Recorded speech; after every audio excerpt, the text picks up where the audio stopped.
কাশফুল পছন্দ করেন না এমন ব্যক্তি খুঁজে পাওয়া মুশকিল। আমি, আপনি, আমরা সবাই কাশফুলকে অনেক বেশি মিস করি। তবে সারা বছর এর দেখা না মিললেও শরৎকালে কিন্তু আমরা কাশফুলের চেহারা ঠিকই দেখতে পাই। যারা শীতকাল এবং গ্রীষ্মকালের পাশাপাশি শরৎকালকে মনে রাখেন, তাদের কাছে তো কাশফুলের কথা ভোলা একেবারেই অসম্ভব। আমি আগের ভিডিওতে আপনাদেরকে বলেছিলাম যে আমি রেডি হয়ে কোথায় যাচ্ছি তা পরবর্তী ভিডিওতে শেয়ার করব। তো রান্না করতে করতে কিন্তু সেই সময়টুকু পেরিয়ে গেছে, তাই পরবর্তী ভিডিওতে দেখানোর জন্য চলে এসেছি। তার জন্য আমি প্রথমেই যে স্টেশনে এসেছি সেটা হচ্ছে মেট্রো স্টেশন। আমরা যাব উত্তরা উত্তর, যেখানে কাশফুলের ছোঁয়া মেলে, যেটা আরেকটি নামে পরিচিত দিয়াবাড়ি। যদি আপনারা কেউ মেট্রো দিয়ে যেতে চান তাহলে মতিঝিল থেকে সরাসরি উত্তরা উত্তর যেতে পারবেন। তবে যারা ঢাকায় থাকেন না, তারা যদি কখনো ঢাকায় আসেন এবং মেট্রোতে উত্তরা উত্তর যেতে চান অর্থাৎ দিয়াবাড়িতে যেতে চান, তাহলে তাদের উদ্দেশ্য করে একটি কথা বলছি।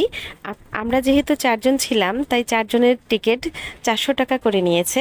মতিঝিল থেকে সরাসরি উত্তরা উত্তরে চলে গিয়েছি। খুবই অল্প সময়ের মধ্যে পৌঁছে গেছি। আর এই তো মেট্রো রেল থেকে দেখালাম দিয়াবাড়ির সেই দৃশ্যটা, আর এই ছিল মেট্রো রেলের সামনের অংশটুকু। তো এখন আমরা অটো নিয়ে আমাদের গন্তব্যস্থানে চলে যাচ্ছি, যেটা আমাদের আকাঙ্ক্ষিত জায়গা ছিল। যখন অটোতে উঠেছি তখনই মোবাইলের ক্যামেরা অন করেছি, তো একে বেঁকে যতটুকুই উঠেছে পুরো রাস্তা জুড়ে আমি ভিডিও করেছি। যাই হোক, আমি যেমনই করেছি আমার কাছে কিন্তু ভালো লেগেছে। জানি আপনাদের চোখে অনেকটাই হয়তো দেখতে খারাপ লাগতে পারে। আমরা পৌঁছানো মাত্রই সূর্য প্রায় ভেঙে চৌচির হয়ে গেছে, তো আকাশটা একদমই লালচে হয়ে গেছে। যাই হোক, আমরা যতটা সময় পেয়েছি আমাদের কাছে কিন্তু ঘুরে ফিরে ভালোই লেগেছে। কাশফুল যদি বাতাসে না দুলে তাহলে কিন্তু ভালো লাগে না, মনেই হয় না কাশফুলের কাছে এসেছি। সেদিন বাতাসটা একটু কম ছিল, তাতে কি এত গরমের অনুভূতি নিয়েও আমার মতো আরও অনেকেই এখানে কাশফুল দেখতে এসেছে। এত গরমে কিন্তু আইসক্রিম খেতে আমরা ভুলিনি, তো সেখানে আইসক্রিমওয়ালা ছিল, সেখান থেকে আমাদের পছন্দ অনুযায়ী আমরা আইসক্রিম নিয়েছি। তো খাওয়ার পর পানি পিপাসাটা কিন্তু আরও বেশি বেড়ে গিয়েছিল। কাশফুলের ঘাসের উপর কালো রঙের ফড়িং দেখে একটু অদ্ভুত মনে হয়েছে, কিন্তু এগিয়ে যাওয়ার পর দেখলাম আরও অসংখ্য এরকম ফড়িং রয়েছে। তো সব কিছু তো আসলে সামনে থেকে দেখানো সম্ভব না।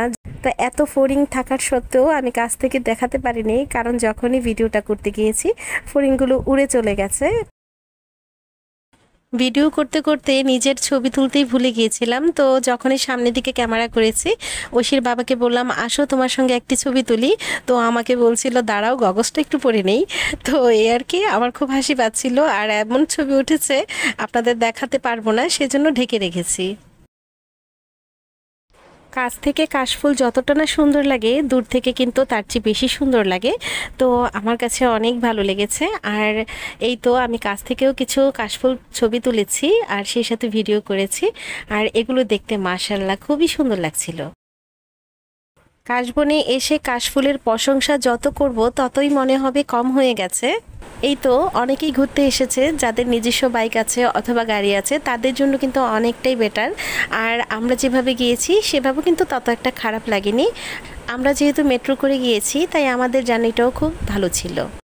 নাবিহা বলছিল বাবা আমাকে কয়েকটা কাশফুল ছিঁড়ে দাও। তো ওরা বাবা মেয়ে মিলে কাশফুল ছিঁড়ছে, তো ভাবলাম আমিও একটু ছিঁড়ে নেই। আমি ছিঁড়তে গিয়ে দেখি যে ঘাসগুলো এতটা ধার, আমার হাতের অনেক জায়গায় ছিলে গেছে।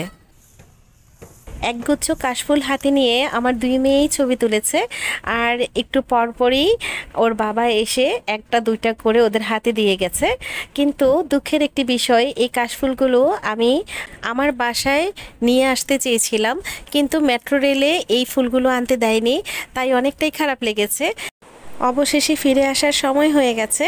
আর আমরা যখনই মেট্রো স্টেশনে আবারও ফিরে এসেছি তখন অনেক জোরে বৃষ্টি নেমেছিল, তাই বাহিরেই খাওয়া দাওয়া করে এসেছি।